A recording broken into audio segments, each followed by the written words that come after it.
السلام علیکم ورحمۃ اللہ وبرکاتہ۔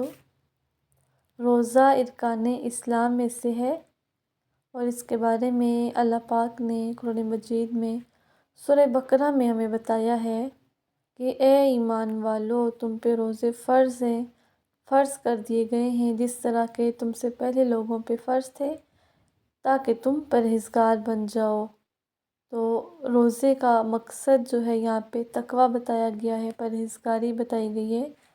کیونکہ روزے میں کچھ وہ کام جو عام زندگی میں تو جائز ہوتے ہیں، روزے میں ان سے روک دیا جاتا ہے، جیسے کہ عموماً کھانا پینا اور اس کے علاوہ کچھ اور چیزیں جو عام حالات میں تو ہم کر سکتے ہیں لیکن روزے کی حالت میں نہیں کر سکتے۔ تو یوں سمجھ لیں کہ رمضان جو ہے ایک ہمارا ٹریننگ سیشن ہے کہ جس طریقے سے رمضان میں جن کاموں سے روزے کی حالت میں اللہ نے کہا کہ رک جاؤ، حلال کھانا بھی نہیں کھا سکتے، حلال چیز، حلال کھانا ہوتا ہے نا، نہیں کھا سکتے، میاں بیوی کا حلال تعلق ہوتا ہے، وہ روزے کی حالت میں نہیں کر سکتے۔ تو یہ ایک ہماری ٹریننگ ہے کہ جب روزے کی حالت میں ہم رک جاتے ہیں اس چیز سے جس سے اللہ نے روکا ہے، تو باقی 11 مہینے جو بچ گئے ہیں تو ان کو بھی ہم نے اسی طریقے سے گزارنا ہے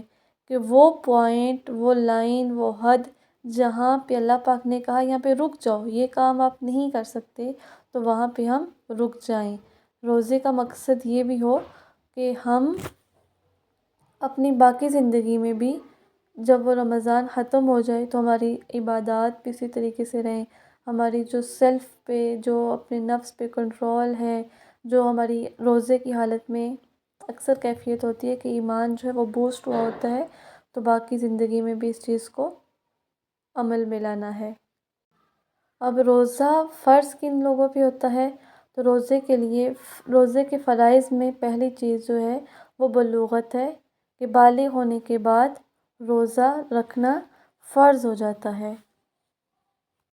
لیکن چھوٹے بچوں کو بھی روزہ رکھوانا چاہیے تاکہ ان کی عادت بن جائے، تو اس کے لیے ایک بہترین رول جو ہے وہ مدر جو ہے وہ پلے کرتی ہیں۔ جیسے اب چھوٹا بچہ ہے 6-7 سال کا،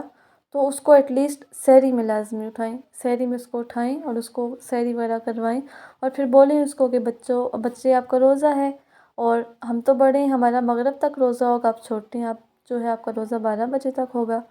12 بجے پھر بچے کو کچھ کھلا دیں اور پھر بولیں کہ اب تمہارا جو ہے وہ مغرب تک روزہ ہے۔ تو اس طریقے سے بچوں کے اندر یہ چیز ڈیولپ ہوگی اور شوق بھی ہوگا، اور جب وہ لاشعوری والی زندگی ان کی ہوتی ہے نا، اس میں جو چیز ان کے ذہن میں بیٹھ گئی تو وہ بڑے ہو کے بھی وہ چیز پھر ان کے ساتھ رہے گی۔ تو بچوں کو اس طریقے سے ہم ٹریننگ دے سکتے ہیں، چھوٹے بچوں کو، اور باقی جو بڑے لوگ ہیں بالغ، تو ان پہ روزہ جو ہے وہ فرض ہے۔ پھر آگے کچھ کنڈیشنز آ جاتی ہیں جن میں کچھ تو ایسی ہیں جن میں ہم قضا روزہ دوبارہ کریں گے، اور کچھ ایسی ہیں جہاں پہ روزے کا کفارہ دیا جائے گا۔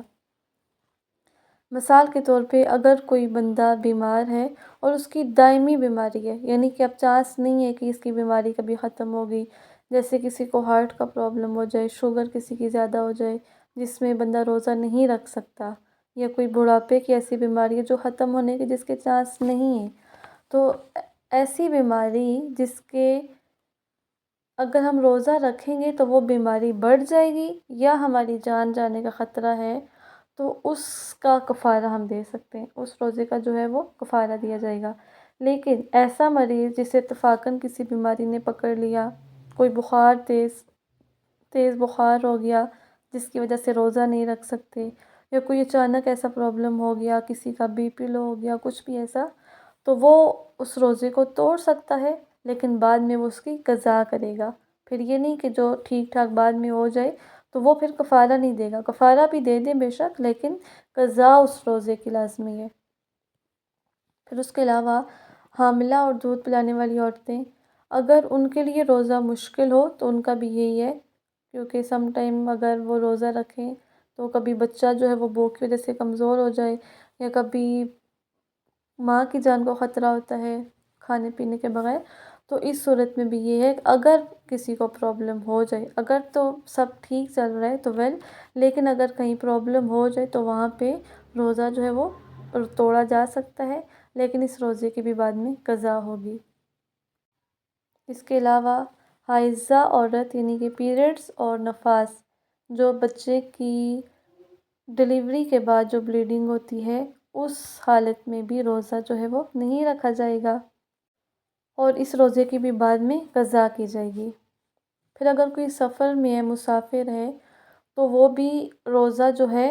چاہے تو رکھے چاہے تو نہ رکھے، یعنی سفر پہ ڈیپینڈ کرتا ہے۔ اگر کسی کا سفر مشکل ہے، حالت خراب ہو گئی ہے، تھکاوٹ بہت زیادہ ہے، بھوک لگ رہی ہے، تو وہ روزہ جو ہے وہ توڑ سکتا ہے اور بعد میں اس روزے کی قضا کرے گا۔ اگر آسان سفر ہے تو روزہ رکھ بھی سکتے ہیں۔ اس کے علاوہ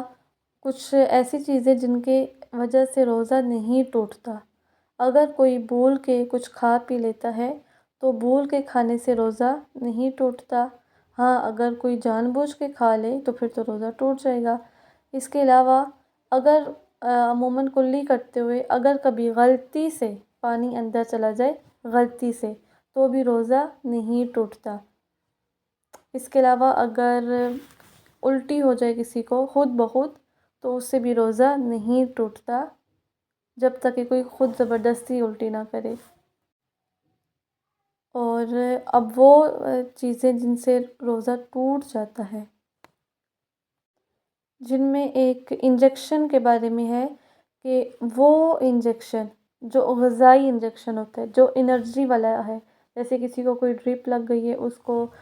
انرجی دینے کے لیے، یا کوئی ایسا انجیکشن ہے جو انرجی دے رہا ہے جس کے اندر کوئی غذائی اجزاء شامل ہیں، تو اس سے روزہ ٹوٹ جائے گا، کیونکہ ظاہر سی بات ہے اس سے تو پھر جسم کو انرجی مل جائے گی۔ لیکن دوسرا جو انجیکشن ہوتا ہے جو پین کے لیے ہوتا ہے، یعنی کسی کی باڈی میں کوئی پین ہے، اسٹومک میں پین ہے کسی بھی جگہ پہ،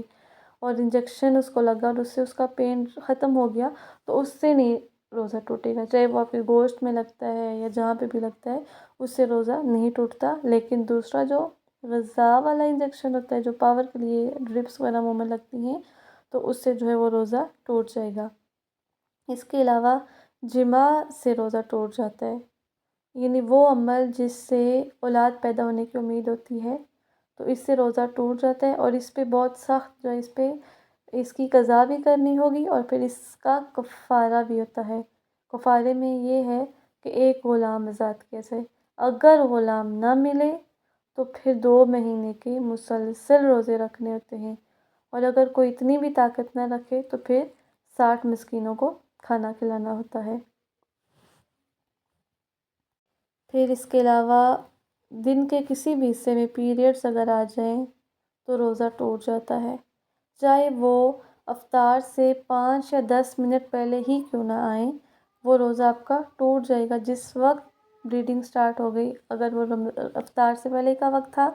تو اس سے روزہ ٹوٹ جائے گا، اور پھر اس روزے کی قضا کرنی ہوگی۔ اور اسی طریقے سے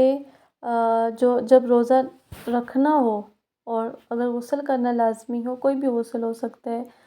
پیریڈز کا بھی ہو سکتا ہے اور غسل جنابت بھی ہو سکتا ہے، تو اس کے لیے لازمی ہے کہ آپ اگر سحری سے پہلے کر لیں تو بیسٹ ہے، لیکن اگر کبھی ٹائم کی کمی ہو کہ اگر وہ کام کرنے لگے تو سحری کا وقت نکل جائے گا، تو سحری کے بعد جو وہ غسل کیا جا سکتا ہے اور فجر کی نماز پڑھنی ہے۔ عموماً لوگ یہاں پہ ایسے کرتے ہیں کچھ کہ وہ